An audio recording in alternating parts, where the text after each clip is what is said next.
सन 1565 मुस्लिम शासकों द्वारा भारत पर काबिज हुए लगभग 600 साल बीत चुके थे।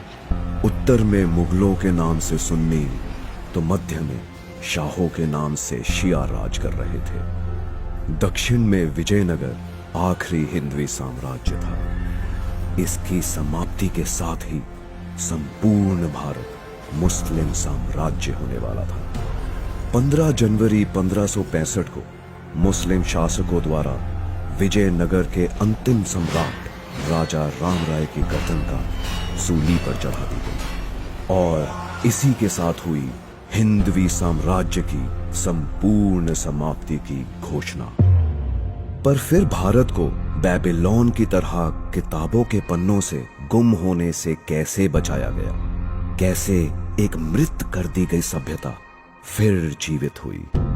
इस कहानी की शुरुआत हुई सन 1645 महाराष्ट्र के रायरेश्वर मंदिर से। एक 16 वर्ष के बालक द्वारा शिवलिंग पर अपना खून चढ़ा हिंदवी स्वराज्य की शपथ ली गई। इस पराक्रमी बालक का नाम था शिवाजी राजे भोसले।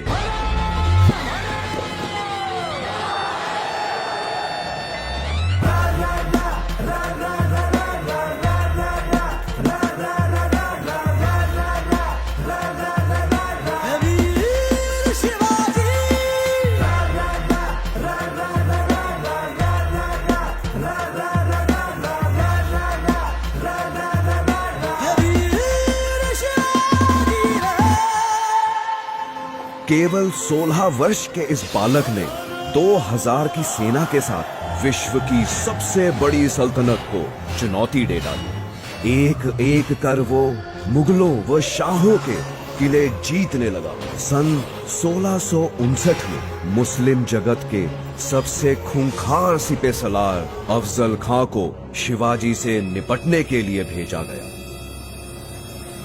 कहा जाता है कि शिवाजी पर आक्रमण की शुरुआत जल्लाद अफजल खां ने अपनी 40 रानियों के कत्ल से की थी। लेकिन शिवाजी की चतुराई के सामने अफजल खां की बेरहमी भी काम ना आ सकी। स्वयं को अफजल खां से डरा हुआ बताकर शिवाजी ने उसके सामने संधि का प्रस्ताव रख दिया। अहंकार में मदहोश अफजल खां चंद सैनिकों के साथ संधि करने शिवाजी के किले में दाखिल हो गया। शिवाजी ऐसा मौका चूकने वालों में से न थे। शिवाजी द्वारा अफजल खां का अंत कर मुस्लिम सल्तनत को बड़ी मात दे दी गई। इसके बाद कोल्हापुर, पवनखिंड, उम्बेरखिंड, चाकन, कल्याण, सिंहगढ़, पुरंदर और पुणे जैसे दर्जनों युद्धों में शिवाजी द्वारा मुस्लिम सल्तनत की जड़ें हिला दी। शिवाजी को रोकना नामुमकिन सा हो गया था। ऐसा लग रहा था मानो दक्षिण में विजयनगर का हिंदवी राज फिर से जन्म ले रहा हो। पर औरंगजेब भी जोश में होश खोने वालों में से नहीं था। कुछ दिन के धैर्य के बाद उसने एक दिलचस्प दांव खेला। अपने अधीन हिंदू राजा जय सिंह को उसने शिवाजी के मुकाबले में खड़ा कर दिया। हिंदवी स्वराज्य की कामना करने वाला शिवाजी हिंदू राजा पर वार नहीं कर पाएगा। औरंगजेब ये बात भली भांति जानता था और ऐसा ही हुआ। शिवाजी को पहली बार पीछे हटना पड़ा। जीते हुए 35 में से 23 किले मुगल सल्तनत को वापस करने पड़े।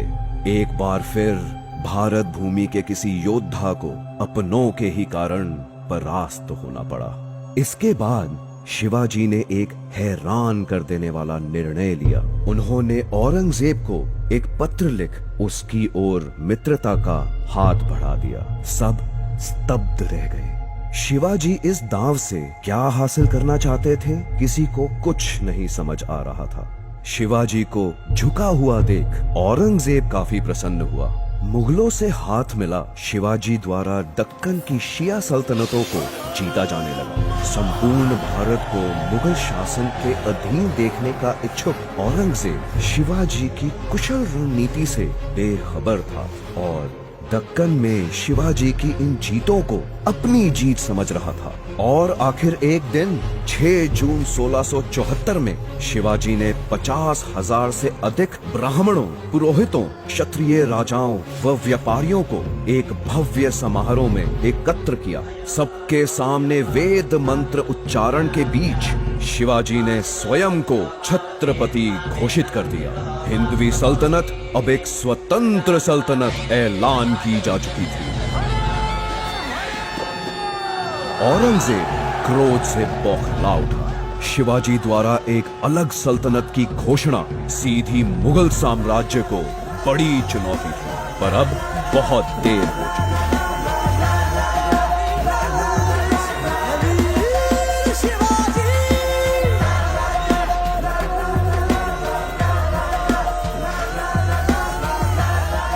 औरंगजेब के साथ संधि की आड़ में शिवाजी द्वारा अपार शक्ति इकट्ठी की जा चुकी थी। सैकड़ों किलों को फतेह कर हिंदवी सल्तनत का प्रभाव पूरे दक्षिण भारत में फैला दिया गया था और अब उत्तर के मुगल साम्राज्य से निपटने का समय था। लेकिन एक दिन 3 अप्रैल 1680 को अचानक शिवाजी की मृत्यु की खबर आई। सभी की धड़कनें रुक सी गई, समय थम सा गया। निकटतम लोगों द्वारा उनकी मृत्यु का कारण तेज बुखार बताया जा रहा था। एक बार तो आजाद भारत का सपना चकनाचूर होता दिखने लगा, पर इसके विपरीत शिवाजी द्वारा सुलगाई राष्ट्र प्रेम की आग उनकी मृत्यु के बाद और भी तीव्र हो उठी। बाजीराव पेशवा, राणोजी सिंधिया, मल्हर राव होलकर, रघुजी भोसले, दामाजी गायकवाड़, महदाजी शिंदे, दत्ताजी राव, धन्नाजी जाधव जैसे एक से एक राष्ट्रभक्त हिंदवी साम्राज्य से पैदा होने लगे। देखते ही देखते बुंदेलखंड, गुजरात, अजमेर, बेरार, मुल्तान, अवध, आगरा, इलाहाबाद, लाहौर, एक के बाद एक सभी मुगल राज्य गिरते चले गए। 1760 तक मुगल सल्तनत सिर्फ दिल्ली के इर्द गिर्द सिमट कर रह गई। उत्तर में पेशावर से लेकर दक्षिण में पौंडीचेरी तक हिंदवी स्वराज्य का परचम फैल गया। इस प्रकार छत्रपति शिवाजी द्वारा भारत की सभ्यता को बेबीलोन की तरह किताबों से गुम होने से बचा लिया।